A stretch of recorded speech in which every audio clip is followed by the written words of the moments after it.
Hello बच्चों, let's see the question. Match between the following representing parts of the sperm and their functions and choose the correct option.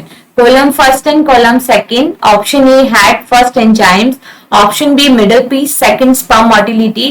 Option C acrosome, third energy. Option D tail and fourth genetic material. देखो यहाँ पे किसकी बात की गई है? Sperm की। तो देखो हम मेल गैमेट स्पर्म की स्ट्रक्चर बनाते हैं। तो देखो मेल में जो सबसे अपर पार्ट होता है दैट इज द हेड। ठीक है, male sperm body is divided into different part. Upper part is known as head. तो ये जो नैरो पार्ट है that is the neck. Further elongated part, this elongated part is called middle piece. Now this middle piece lead into the tail region of sperm. ठीक है, तो ये कौन से रीजन में लीड करता है? आगे टेल रीजन में। तो ये स्पर्म की क्या है? टेल। ठीक है, तो इनिशियली देखो कौन सा पार्ट प्रेजेंट है यहाँ पे? हेड। हेड में क्या होता है? अपर साइड जो प्रेजेंट होता है दैट इज द एक्रोसोम। और इस एक्रोसोम में क्या प्रेजेंट होते हैं? Acrosomal enzymes. एक्रोसोम के बीनीथ क्या प्रेजेंट रहता है? That is the elongated nucleus.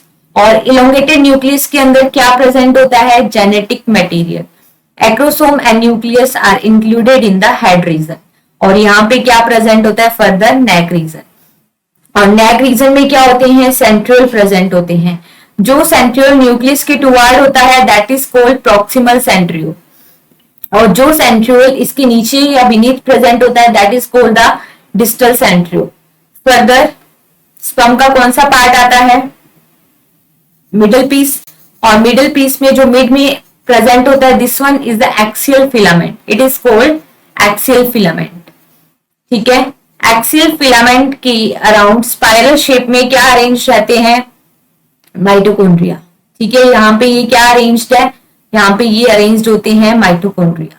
These are the mitochondria. तो माइटोकॉन्ड्रिया क्या करते हैं? एनर्जी प्रोवाइड कराएंगे स्पर्म को। तो देखो एक्सियल फिलामेंट, माइटोकॉन्ड्रिया, और इसके beneath at the end of middle piece यहाँ पे क्या प्रेजेंट होता है? Ring centriole. This one is the ring centriole. ठीक है, तो ये सब किसके अंदर लोकेट रहते हैं? मिडल पीस के अंदर। These all are located in the middle piece region of sperm. ठीक है, मिडल पीस। और लास्ट रीजन क्या आता है? टेल। ठीक है, तो ये जो एक्सियल फिलामेंट है ये फर्दर कंटिन्यू रहता है किसमें? टेल रीजन में। अब देखो हम क्या देखते हैं? हेड। हेड के अंदर अब देखो एंजाइम्स। बिल्कुल, एक्रोसोम पार्ट के अंदर क्या होंगे? एंजाइम्स। लेकिन हेड में क्या होंगे? क्योंकि यहाँ पे एक्रोसोम गिवन है तो एक्रोसोम में करेक्ट आएगा एंजाइम्स। लेकिन हेड में क्या प्रेजेंट होता है? हेड के अंदर न्यूक्लियस है और न्यूक्लियस में क्या प्रेजेंट रहता है? Genetic material. तो ए में क्या करेक्ट होगा? 4 ऑप्शन। ठीक है, अब देखो ए ऑप्शन भी नहीं हो सकता, डी भी नहीं हो सकता, बी और सी में से होगा। Middle piece. मिडल पीस में क्या है? माइटोकॉन्ड्रिया। और माइटोकॉन्ड्रिया क्या काम करता है? मेनली एनर्जी प्रोवाइड कराएगा। तो बी में क्या आएगा? थर्ड। ठीक है, तो बी में थर्ड।